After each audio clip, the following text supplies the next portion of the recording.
সম্মানিত দেশবাসী, স্বাধীনতা দিবসের এই খুশির মুহূর্তে আমরা সবাইকে স্বাধীনতা দিবসের শুভেচ্ছা এবং অভিনন্দন জানাচ্ছি। এবছর আমরা ৭৯তম স্বাধীনতা দিবস পালন করতে যাচ্ছি। তার মানে হলো ৭৯ বছর আগে এই দেশকে আমরা ব্রিটিশদের হাত থেকে এদেশকে রক্ষা করেছি এবং স্বাধীন করেছি। হ্যাঁ, এই দেশকে আমরা স্বাধীন করেছি, আমাদের বড়রা স্বাধীন করেছেন। আপনি একটিবার হলে ভেবে দেখুন, স্বাধীনতা অর্জনের আজ প্রায় ৭৯ বছর হয়ে গেল, তারপরও কি আপনি স্বাধীন?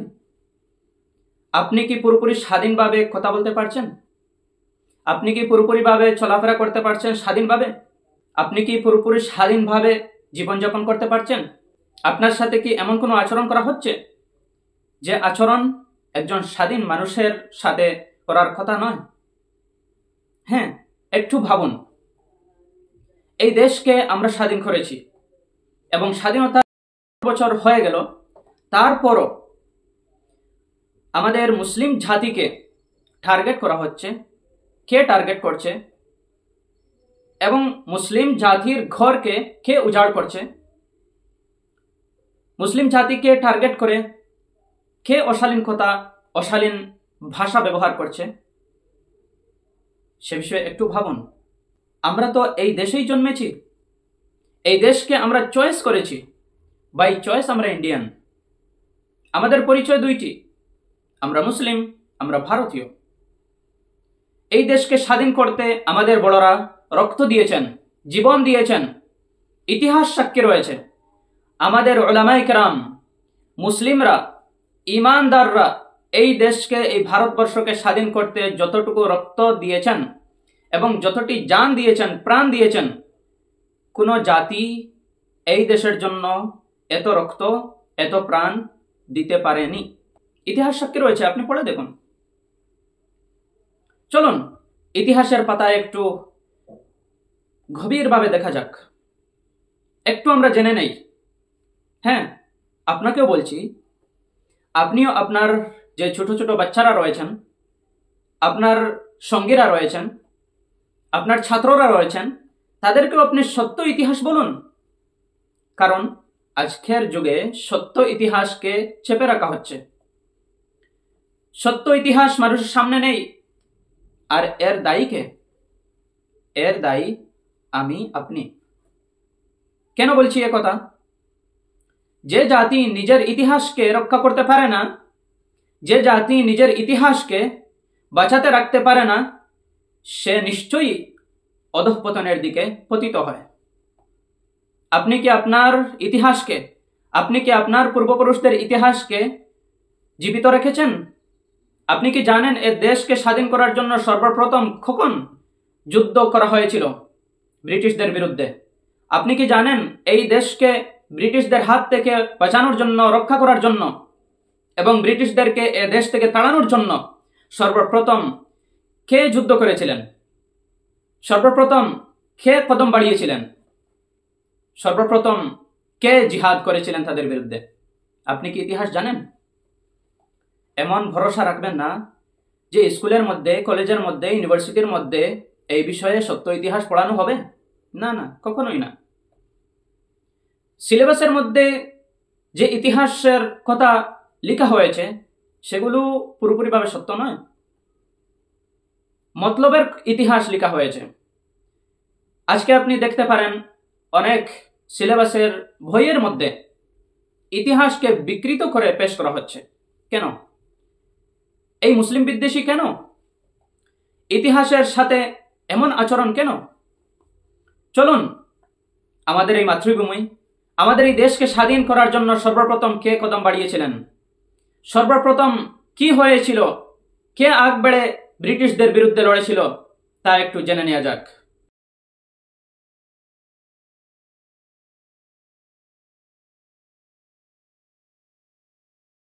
আপনিও হয়তো বলতে পারেন, আর সচরাচর বলা হয়, সর্বপ্রথম স্বাধীনতা অর্জনের জন্য ব্রিটিশদের বিরুদ্ধে 1857 সালে যুদ্ধ করা হয়েছিল। কিন্তু আমি বলবো সেটি ভুল তথ্য। 1857 সালের প্রায় 105 বছর আগে এই দেশ থেকে ইংরেজদেরকে, ব্রিটিশদেরকে বিতাড়িত করার জন্য, তাড়ানোর জন্য এবং এই দেশকে স্বাধীন করার জন্য স্বাধীনতা সংগ্রাম শুরু হয়ে গিয়েছিল। আর যারা বলে, যারা ইতিহাসের বইয়ে বিকৃত করে লিখেছে যে 1857 সালে এই দেশকে স্বাধীন করার জন্য প্রথম স্বাধীনতা সংগ্রাম হয়েছে, তারা এটি কেন বলে সেটিও ইনশাআল্লাহ আমরা এখানে বলে দেব।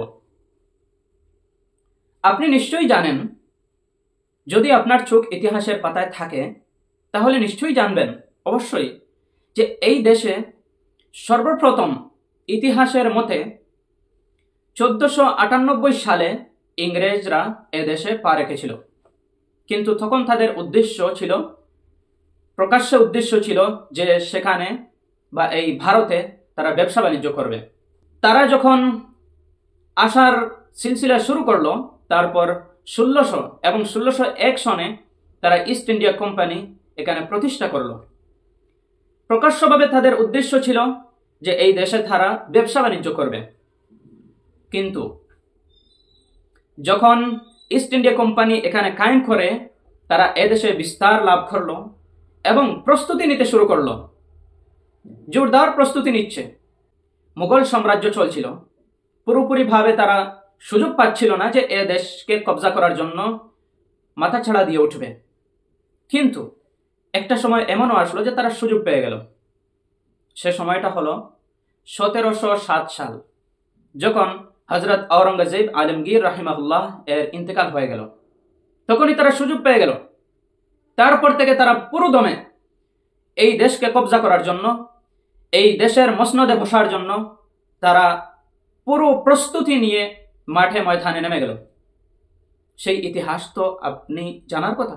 আপনি একজন জ্ঞান পিপাসু যদি হন, একজন পাক্কা ভারতীয় যদি হন, তাহলে হযরত শাহ ওয়ালিউল্লাহ মুহাদ্দিস দেহলভী রাহিমাহুল্লাহ এর নাম নিশ্চয়ই জানবেন।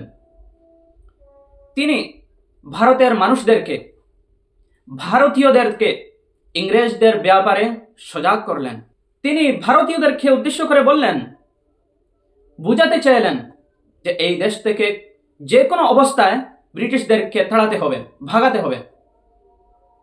তারপর আমরা দেখি যে উলামায়ে কেরামরা মানুষদের মধ্যে গিয়ে সচেতনতা সৃষ্টি করছিলেন, মানুষদেরকে বুঝাচ্ছিলেন যে এই ইংরেজদেরকে, ব্রিটিশদেরকে এখান থেকে তাড়াতে হবে, বিতাড়িত করতে হবে। তাই ইতিহাসের পাতায় স্বর্ণাক্ষরে লিপিবদ্ধ রয়েছে, কিন্তু আজকের দিনের যে ইতিহাসের বইগুলো রয়েছে সেই বইগুলোতে আপনি এই কথাটি পাবেন না যে শাহ ওয়ালিউল্লাহ মুহাদ্দিস দেহলভী এবং তখনকার উলামায়ে কেরামরা মানুষদেরকে সচেতন করছিলেন। সে কথাটি আপনি পাবেন না আজকের দিনের বইয়ে। কিন্তু যদি আপনি সত্যি একজন জ্ঞান পিপাসু হন, তাহলে আপনি ইতিহাসের বই পড়ুন, আমাদের আকাবিরদের লেখা ইতিহাসের বই পড়ুন। আর 1754 সালে বাঙ্গালের কলকাতার আলীবর্দী খান এর নেতৃত্বে সর্বপ্রথম পুরো প্রস্তুতি নিয়ে ব্রিটিশদের বিরুদ্ধে যুদ্ধ করা হয়েছে, সংগ্রাম করা হয়েছে।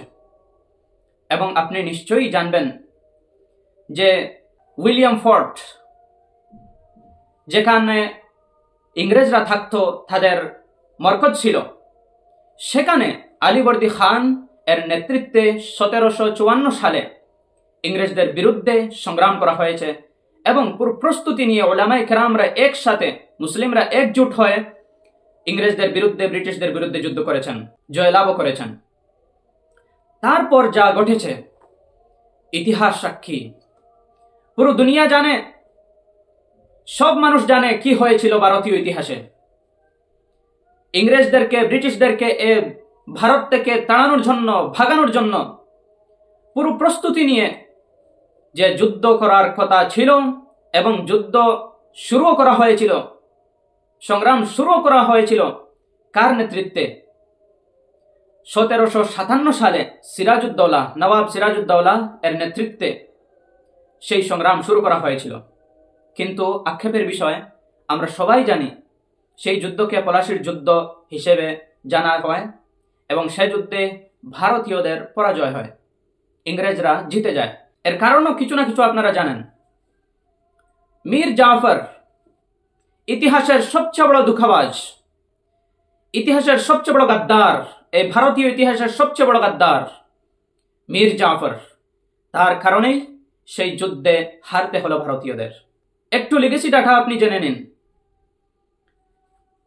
নবাব সিরাজউদ্দৌলা ছিলেন আলীবর্দী খান এর নাতি এবং মীর জাফর ছিল সিরাজউদ্দৌলা এর মামা, অর্থাৎ মীর জাফর এর ভাগ্নে হলেন সিরাজউদ্দৌলা। কিন্তু তখনকার নবাব ছিলেন আলীবর্দী খান এর পরে সিরাজউদ্দৌলা। মীর জাফর একটি বড় পদে ছিল। সে ব্রিটিশদের সাথে সঙ্গ দিয়ে ভারতীয়দের সাথে গাদ্দারি করে সে সময়ে সিরাজউদ্দৌলাকে হত্যা করালো, শহীদ করালো এবং সেই যুদ্ধে আমরা সবাই জানি যে ভারতীয়দের পরাজয় হয়েছে। এর কারণ আমরা বলে নিয়েছি। তাই আপনি ভেবে দেখুন, এই ভারতকে স্বাধীন করার জন্য, এই ভারতকে রক্ষা করার জন্য ব্রিটিশদের হাত থেকে 1754 সালে 1757 সালে কে ব্রিটিশদের বিরুদ্ধে লড়েছিল, কে সংগ্রাম করেছিল? তখন তো ওলামায়ে কেরামরা নেতৃত্ব দিচ্ছিলেন, তখন তো মুসলিমরা এগিয়েছিলেন। তারপর আসুন 1762 সাল, 1763 সাল, 1764 সাল বক্সারের যুদ্ধ সংগ্রাম, সেখানে তো মুসলমানই নেতৃত্ব দিচ্ছিলেন এই দেশকে রক্ষা করার জন্য, শহীদও হচ্ছিলেন। তারপর আসুন টিপু সুলতান রাহিমাহুল্লাহ, আজ যাকে বদনাম করার জন্য ফেসিবাদীরা উঠে পড়ে লেগে গেছে, সেই টিপু সুলতান এই ভারতকে রক্ষা করার জন্য, এই ভারতকে স্বাধীন করার জন্য তার পুরো জীবন বিলিয়ে দিয়েছেন। এবং ইংরেজরা সবচেয়ে বেশি টিপু সুলতানকে ভয় পেত। তারা ভাবতে পেরেছিল যতক্ষণ পর্যন্ত টিপু সুলতান এই ভারতের জমিনে জীবিত থাকবে, ততক্ষণ পর্যন্ত ইংরেজদের জন্য আর ব্রিটিশদের জন্য এই দেশের মসনদকে কবজা করা, দেশের মসনদে বসে ক্ষমতা করার সুযোগ হবে না। তাই তারা সিদ্ধান্ত নিয়েছিল যে আমাদের পদ থেকে টিপু সুলতানকে হটাতে হবে। এই টিপু সুলতানকে 1799 সালে তারা শহীদ করে দিল। টিপু সুলতান কি এদেশের জন্য শহীদ হননি?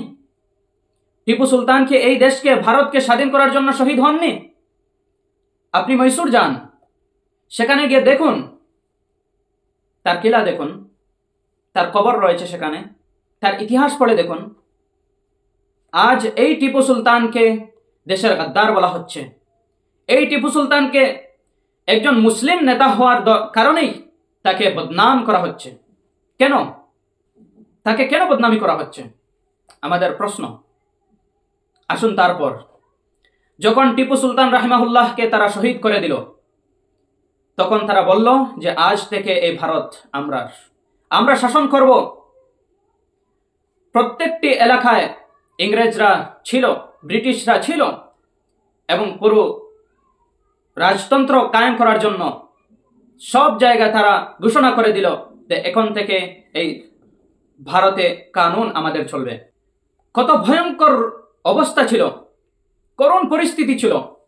সেই সময়ে কেউ আগ বাড়তে পারছিল না, কিন্তু এই ব্রিটিশদের বিরুদ্ধে, এই জালিম ব্রিটিশদের বিরুদ্ধে কে গর্জে উঠেছিলেন আপনি বলুন? তখন তো পরিস্থিতি খুবই কঠোর ছিল। সব জায়গায় ব্রিটিশ আছে, সব জায়গায় ব্রিটিশদের মানুষ রয়েছে।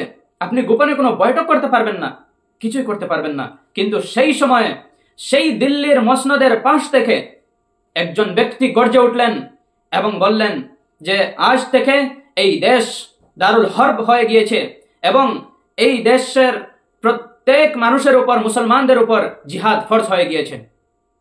এই দেশ থেকে যতক্ষণ পর্যন্ত না এই ইংরেজদেরকে, ব্রিটিশদেরকে ভাগানো হবে না, তাড়ানো হবে না, ততক্ষণ পর্যন্ত আমরা বসে থাকব না। এই জিহাদের ফতোয়া কে দিয়েছিলেন? এই দেশ থেকে ব্রিটিশদের তাড়ানোর জন্য ফতোয়া কে দিয়েছিলেন? কার এত সাহস ছিল? তিনিই হলেন আমাদের আকাবের। যখন আমরা আল্লাহর রসুল সাল্লাল্লাহু আলাইহি ওয়াসাল্লামের হাদিস পাঠ করি, তখন এই হাদিসের সনদ যখন রাসূলুল্লাহ সাল্লাল্লাহু আলাইহি ওয়াসাল্লামের সাথে আমরা যুক্ত করি, তখন এই সনদের মধ্যে যে নাম আসে হযরত শাহ আব্দুল আজিজ মুহাদ্দিস দেহলভী, যিনি শাহ ওলিউল্লাহ মুহাদ্দিস দেহলভী রাহিমাহুল্লাহ এর সুযোগ্য পুত্র ছিলেন, সুযোগ্য সন্তান ছিলেন। সেই মুহাদ্দিস, সেই আলিম, সেই আব্দুল আজিজ মুহাদ্দিস দেহলভী, যিনি একজন আলিম ছিলেন, মুসলমান ছিলেন, ঈমানদার ছিলেন, তিনি গর্জে উঠে ফতোয়া দিলেন এই দেশ থেকে ইংরেজদেরকে বিতাড়িত করতে হবে, তাই জিহাদ ফরজ হয়ে গিয়েছে। তিনি তো একজন মুসলিম, তিনি তো এ দেশকে রক্ষা করার জন্য এই ফতোয়া দিয়েছেন। তারপরে কি হয়েছিল ইতিহাস পড়ে দেখুন। প্রত্যেক মুসলমান, প্রত্যেক আলিম, সব উলামা মিলে সিদ্ধান্ত নিলেন এবং প্রচেষ্টা শুরু করে দিলেন যে কেমনে এই ব্রিটিশদেরকে এ দেশ থেকে তাড়ানো যাবে। ইতিহাসের পাতা ওড়ে দেখুন, সৈয়দ আহমদ শহীদ রাহিমাহুল্লাহ, শাহ ইসমাইল শহীদ রাহিমাহুল্লাহ, তারা পুরোদমে প্রচেষ্টা চালাতে শুরু করলেন। শাহ ইসমাইল শহীদ রাহিমাহুল্লাহ, শাহ ওলিউল্লাহ দেহলভী রাহিমাহুল্লাহ এর খানদানের মানুষ, সৈয়দ আহমদ শহীদ রাহিমাহুল্লাহ, হযরত আবুল হাসান আলী আল হাসানী নদভী এর খানদানের মানুষ, তারা পুরোদমে প্রচেষ্টা চালাতে শুরু করলেন কেমনে এই দেশ থেকে ইংরেজদেরকে ভাগাতে হবে, কেমনে দেশ থেকে তাদেরকে তাড়াতে পারবেন। সচেতনতা শুরু করলেন, প্রত্যেক মানুষকে এলাকায় এলাকায় গিয়ে বুঝাতে শুরু করলেন। অবশেষে পুরো প্রস্তুতি নিয়ে বালাকুটের ময়দানে 1831 সালে তারা এই দেশকে রক্ষা করার জন্য, এই ভূমিকে বাঁচানোর জন্য, এই দেশ থেকে ইংরেজদেরকে তাড়ানোর জন্য সেখানে যুদ্ধ করেছেন, জিহাদ করেছেন এবং সেই বালাকুটের ময়দানে নিজের প্রাণ দিয়ে দিলেন, শাহাদত বরণ করলেন। তাই আপনি কি জানতে পারলেন? 1799 সালে টিপু সুলতান রাহিমাহুল্লাহ এই দেশের জন্য প্রাণ দিলেন। 1803 সালে শাহ আব্দুল আজিজ মুহাদ্দিস দেহলভী জিহাদের ফতোয়া দিলেন। 1831 সালে শাহ ইসমাইল শহীদ রাহিমাহুল্লাহ এবং সৈয়দ আহমদ শহীদ বেরলভী রাহিমাহুল্লাহ এই দেশকে স্বাধীন করার জন্য সংগ্রাম করতে করতে, লড়াই করতে করতে ব্রিটিশদের বিরুদ্ধে এই ভূমিতেই নিজের প্রাণ দিয়ে দিলেন, শাহাদত বরণ করলেন। তারা কি এদেশকে স্বাধীন করার জন্য এসব করছিলেন না? তারপরও ওলামায়ে কেরাম বসে যাননি, শান্ত হননি, আরো গর্জে উঠলেন এবং এই দেশ থেকে ইংরেজদেরকে ভাগানোর জন্য, তাড়ানোর জন্য আরো প্রস্তুতি নিয়ে শুরু করলেন যে কেমনে এদেরকে ভাগানো যায়। পুরো প্রস্তুতি নিয়ে সংগ্রাম শুরু করলেন। তারপর 1857 সাল, যে সালকে অনেক মানুষ বলে যে 1857 সালেই সর্বপ্রথম সংগ্রাম শুরু হয়েছিল, আমরা তো ইতিহাসে দেখতে পাই যে 1857 সালের আগে কত কিছু হয়েছে। তাই 1831 সনে যখন শাহ ইসমাইল শহীদ এবং সৈয়দ আহমদ শহীদ রাহিমাহুল্লাহ এর শাহাদত হয়ে গিয়েছিল, তারপর উলামায়ে কেরামরা একজুট হয়ে সিদ্ধান্ত নিলেন যে 1857 সালে ব্রিটিশদের বিরুদ্ধে পুরো প্রস্তুতি নিয়ে সংগ্রাম করবেন। তাই সর্বপ্রথম শুরু হলো কলকাতা থেকে, তারপর মিরটের মধ্যে হলো শামলির ময়দানের যুদ্ধ। আপনারা জানেন কি হয়েছিল শামলির ময়দানে। হে মুসলিম জাতি, ইতিহাস একবার পড়ে দেখুন। আমরা যাদের কথা বলছি, আমাদের আকাবির, তাদের ইতিহাস পড়ে দেখুন। এই দেশকে স্বাধীন করার জন্য তারা কত কিছু করেছে। দারুল উলুম দেওবন্দের প্রতিষ্ঠাতা হযরত মাওলানা কাসিম নানতুবি রাহিমাহুল্লাহ এই দেশকে স্বাধীন করার জন্য কি করেছেন, হযরত মাওলানা রশিদ আহমদ গঙ্গোহী কি করেছেন, শামলির ময়দানের ইতিহাস আপনি পড়ে দেখুন।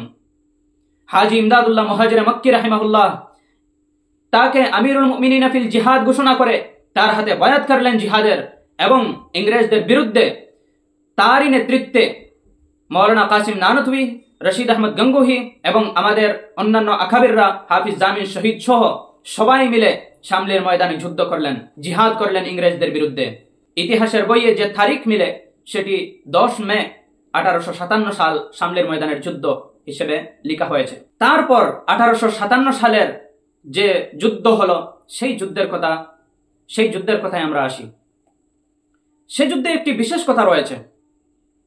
সে বিশেষ কথাটি হলো 1857 সালের আগে শুধু মুসলিমরা, উলামায়ে কেরামরা নেতৃত্ব দিচ্ছিলেন এবং মুসলমানরা, উলামায়ে কেরামরাই এদেশকে স্বাধীন করার জন্য সংগ্রাম করেছেন, নিজের জীবন বিলিয়ে দিয়েছেন, নিজের সব কিছু বিলিয়ে দিয়েছিলেন।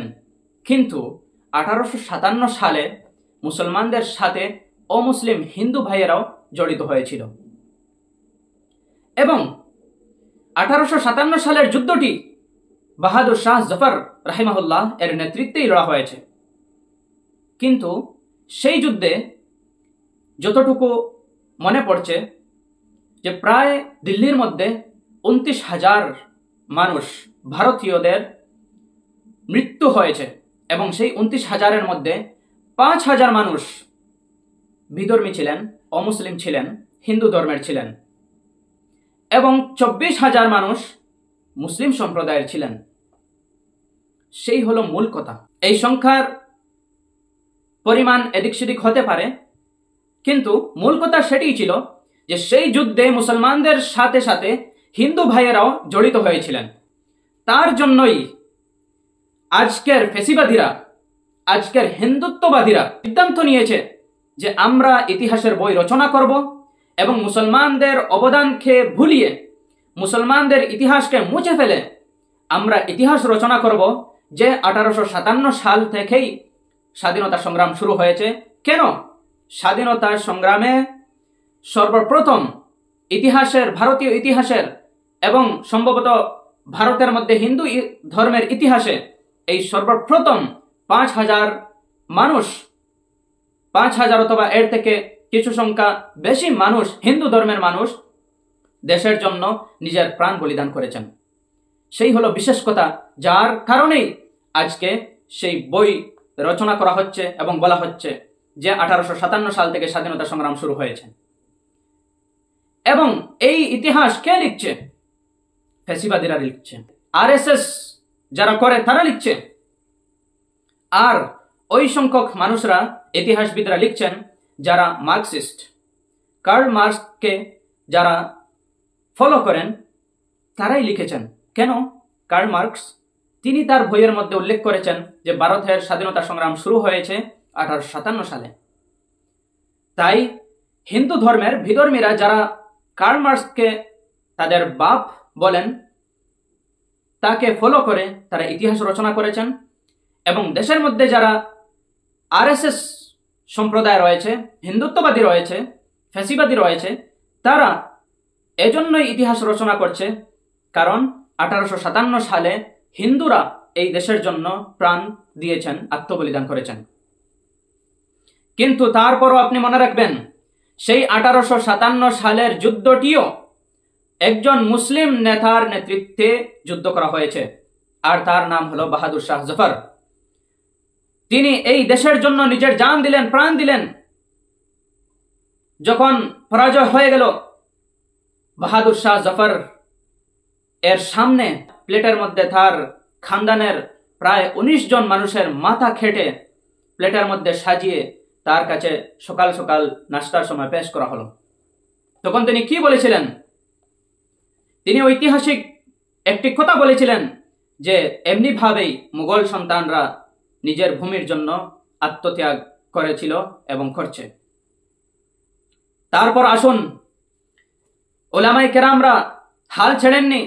এই দেশকে স্বাধীন করার জন্য, ইংরেজদেরকে বিতাড়িত করার জন্য আরো প্রস্তুতি নিলেন, আরো জোর কদমে প্রস্তুতি নিয়ে আবারও শুরু করলেন প্রচেষ্টা। 1866 সালে মুজাহিদিন তৈরি করার জন্য, যুদ্ধকারী তৈরি করার জন্য, এ দেশকে বাঁচানোর জন্য, সংগ্রামকারীদের প্রস্তুতির জন্য দেওবন্দের মধ্যে দারুল উলুম দেওবন্দ প্রতিষ্ঠা করলেন। ইতিহাস পড়ুন দারুল উলুম দেওবন্দের কেন প্রতিষ্ঠা করা হয়েছিল দারুল উলুম দেওবন্দ।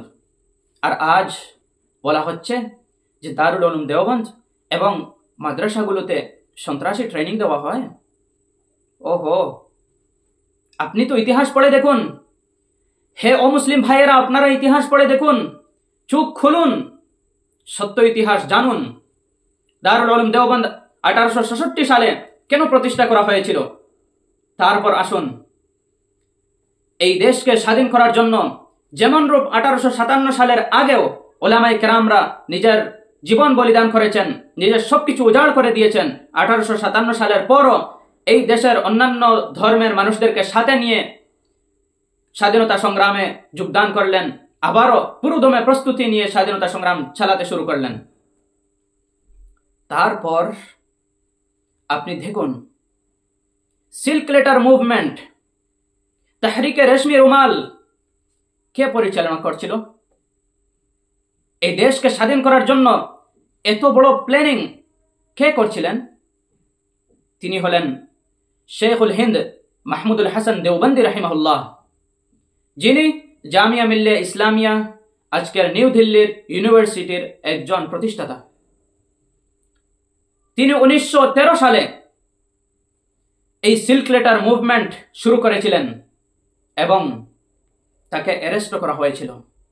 মাল্টার জেলে তাকে বন্দী করা হয়েছিল।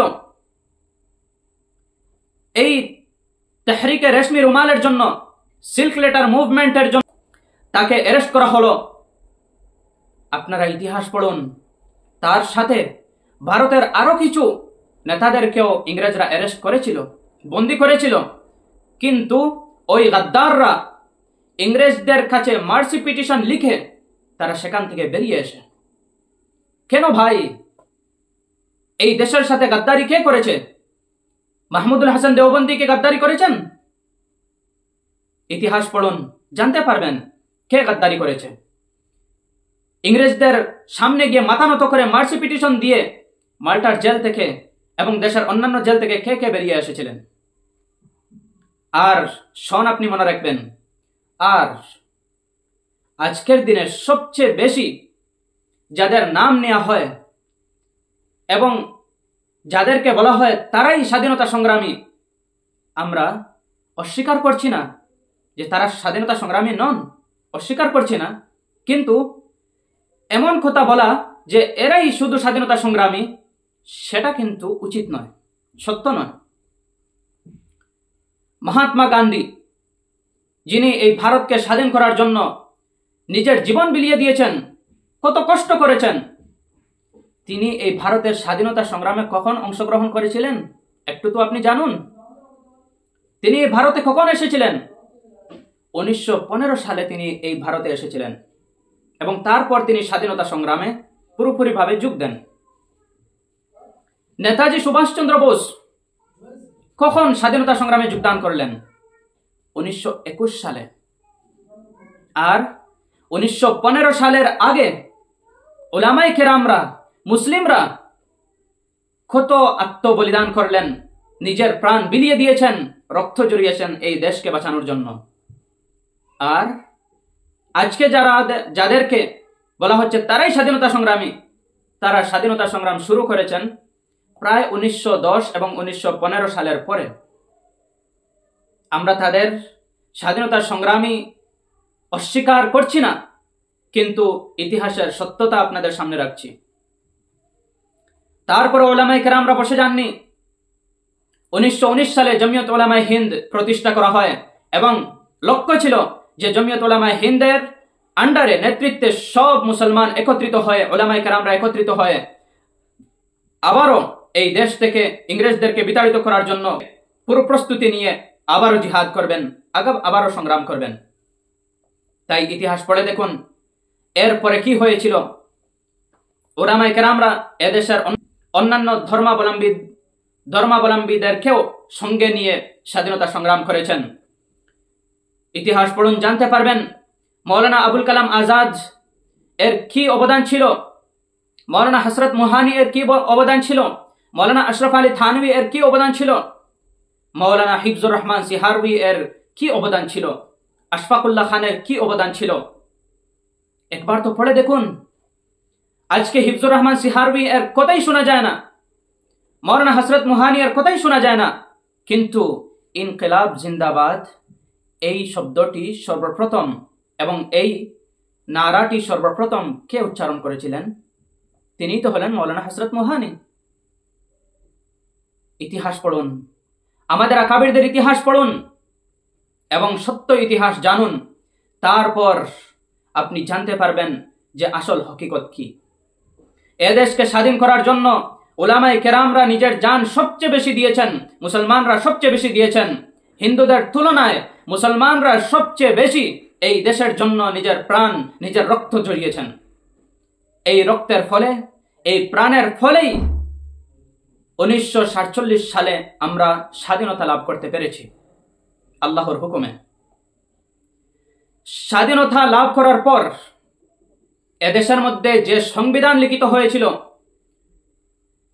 এই স্বাধীনতার পর যে সংবিধান লাগু করা হয়েছিল বা রচনা করা হয়েছিল, সেই সংবিধান, সেই ইন্ডিয়ান কনস্টিটিউশন, ভারতীয় সংবিধান একটি এগ্রিমেন্ট পেপার, একটি মুআহাদা, একটি চুক্তি, এবং সেখানে ফান্ডামেন্টাল রাইটস রয়েছে, রাইটস অফ ইকুয়ালিটি রয়েছে, রিলিজিয়াস রাইটস রয়েছে। আজ আপনি ভেবে দেখুন, সেই ভারতীয় সংবিধান যেটি একটি এগ্রিমেন্ট ছিল, সেই এগ্রিমেন্ট হিসেবে কি মুসলমানদের সাথে আচরণ করা হচ্ছে? সেই ভারতীয় সংবিধানের মৌলিক অধিকার এবং রাইটস অফ ইকুয়ালিটি এর অধীনে, rights of equality, religious rights, সেগুলোকে ফলো করে এবং সেই এগ্রিমেন্টকে সামনে রেখে মুসলমানদের সাথে আচরণ করা হচ্ছে না। কেন এমন? তাই আপনাদের কাছে অনুরোধ, ইতিহাসের সত্যতা যাচাই করুন। আপনারা এমন ভাববেন না যে স্কুলের মধ্যে, কলেজের মধ্যে সত্য ইতিহাস পড়ানো হবে, কখনোই না। আজ আপনি যদি আপনার সন্তানদেরকে সত্য ইতিহাস যদি বলে যান না, তাহলে নবপ্রজন্মরা সত্য ইতিহাস জানবে না, যার ফলে তারাই আমাদের পূর্বপুরুষদেরকে ভুলভাবে গালি দেবে, বলবে যে তারা এই দেশকে বাঁচানোর জন্য কিছুই করলো না। কিন্তু হকিকতে তো এমন না। আমাদের বড়রা এই দেশের জন্য যত কিছু করেছেন, তত কিছু অন্য ধর্মাবলম্বী মানুষরা করতেই পারেননি। তাই সবার কাছে অনুরোধ, এই স্বাধীনতার মুহূর্তে আমরা যেমনভাবে খুশি মানাচ্ছি, তেমনিভাবে আমাদের ছোট ছোট বাচ্চাদের এবং আমাদের সঙ্গীদের আর ছোট ছাত্রদেরকে আমাদের বলা প্রয়োজন যে ইতিহাস, সত্য ইতিহাস এটি, এই দেশকে স্বাধীন করার জন্য সবচেয়ে বড় অবদান মুসলমানদের, এবং সেই রক্ত এবং সেই প্রাণ এর যদি আমরা লাজ রাখতে পারি, তাহলেই আমরা একজন সত্য ভারতীয় হিসেবে ভারতীয় বিবেচিত হব। আমাদের পূর্বপুরুষরা এ দেশের জন্য নিজের প্রাণ দিয়েছেন, রক্ত দিয়েছেন, এবং তাদেরই বদৌলতে আমরা এই দেশ স্বাধীন পেয়েছি। আমাদের সবার উপর দায়িত্ব রয়েছে সর্বপ্রথম এই দেশকে রক্ষা করা। এদেশে আমরা ইতিহাসকে রক্ষা করব, দেশের ইকোনমিকে রক্ষা করব, দেশের রাজনীতিকে আমরা ঠিক করব, সেটি আমাদের উপর দায়িত্ব। এই দেশকে চূর্ণ বিচূর্ণ করার জন্য এবং এই দেশে অশান্তি সৃষ্টি করার জন্য যারা অপপ্রচেষ্টা চালাচ্ছে, তাদের বিরুদ্ধে আমাদের আবার লড়তে হবে। এবং আমরা চাই আমাদের এই দেশে শান্তি প্রতিষ্ঠা হোক, এই দেশ শান্তির হোক।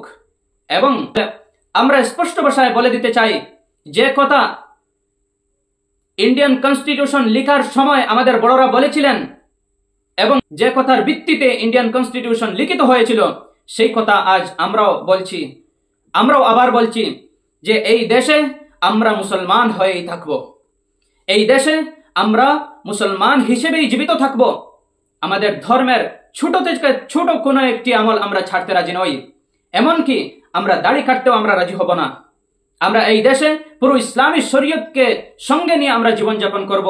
এবং সবাইকে অনুরোধ করছি, মুসলিম ভাইদেরকে, যে আপনারাও প্রতিজ্ঞা করুন যে এই দেশকে যেরকম ভাবে আমাদের ওলামায়ে কেরামরা স্বাধীন করেছেন এবং যেরকম ভাবে এগ্রিমেন্ট করেছেন যে এ দেশে আমরা শরীয়তের একটি ছোট্ট থেকে ছোট্ট হুকুম আমরা ছাড়তে রাজি নই, তেমনি ভাবে আজকের দিনেও আমরা এটি সিদ্ধান্ত নিচ্ছি, প্রতিজ্ঞা করছি যে এদেশে যতদিন পর্যন্ত আমরা বেঁচে থাকবো, পুরোপুরি শরীয়ত নিয়েই এদেশে আমরা জীবিত থাকবো, বেঁচে থাকবো, এবং এই দেশকে রক্ষা করার জন্য, দেশের ঐতিহ্যকে রক্ষা করার জন্য আমরা পুরোদমে প্রচেষ্টা চালিয়ে যাব।